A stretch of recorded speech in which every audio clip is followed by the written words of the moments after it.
should you open a UTMA account for your kids?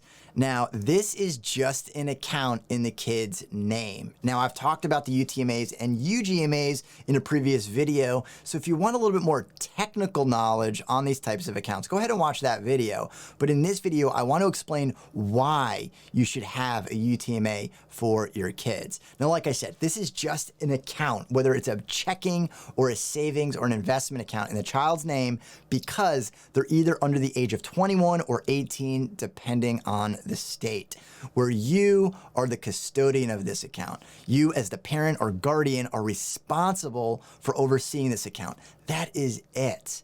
So let's go talk about a couple of points of why you should have one of these types of accounts for your kids. The first one is you really only have two choices here.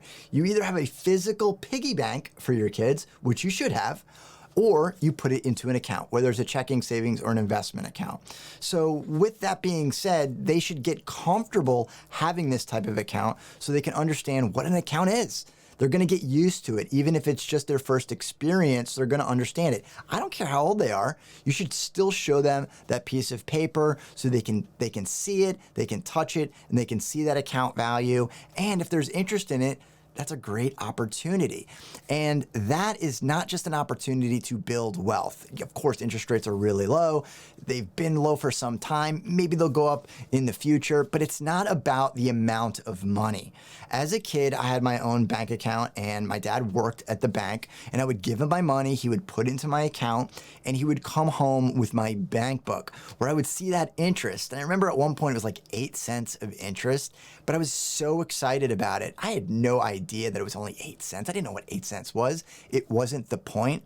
It was the point that I got 8 cents, and I was thinking, wow, if I just keep my account here, I'm gonna get 8 cents, and then it's gonna be 16, and it'll just continue to grow over time. And guess what? At some point in the future, I'm gonna be able to buy something that I want. And I think at the time I wanted like a game console that was like $100 or something. I never got the game console, but I remember the interest. And I remember watching it grow and just wanting to put more money into this account. And I never wanted to take it out because all I saw was that interest growing over time. And that's such a valuable lesson that you can teach your kids the value of just patience, of waiting, and showing them that your money can work for you. So having the account, getting the interest, and then possibly even investing. But again, investing doesn't mean you're building wealth for them. Of course you are, but that's not the point. The point of investments accounts or investment accounts are to show them patience. First, they're gonna learn patience because they're gonna put this money in, they're gonna wait some time, and then it's either gonna go up or it's gonna go down, likely, right? It's not gonna stay flat. It's gonna go up or go down. If it goes up, you get the opportunity to show them how do you react when something goes up. Do you take the money right out, or do you keep it in there and let it continue to grow? Or even more important, what happens when it goes down? How do you handle that scenario? Do you go in and say, you know what, it's really terrible that your money went down? Or do you say, you know what, this is an opportunity. We're gonna go back and we're gonna reevaluate this portfolio. We're gonna reevaluate this stock. Let's talk it out. Let's explain why it went down, if we can figure out why it went down. And there's an opportunity to invest more. Now, this goes beyond just investing. When things don't go well, you get to show them, your children, how you react to that. And they're gonna carry that with them later in life. So when their portfolio goes down, when it's really important, they're not gonna overreact. They're gonna take your cues. They're gonna say, you know what? The portfolio went down. Let's take a step back. Let's reevaluate, possibly invest even more, and let's make a financial decision that is smart. So that is a huge opportunity when you're looking at investments. And the fourth one I have here is independence. Now, we teach our kids to work hard. Go out and work hard at school, get good grades, compete in athletics, go out there and work hard. But what we're missing here is the other part of independence, and that is working smarter. You're working for your money over here, but you got to take that money and you got to get your money working for you.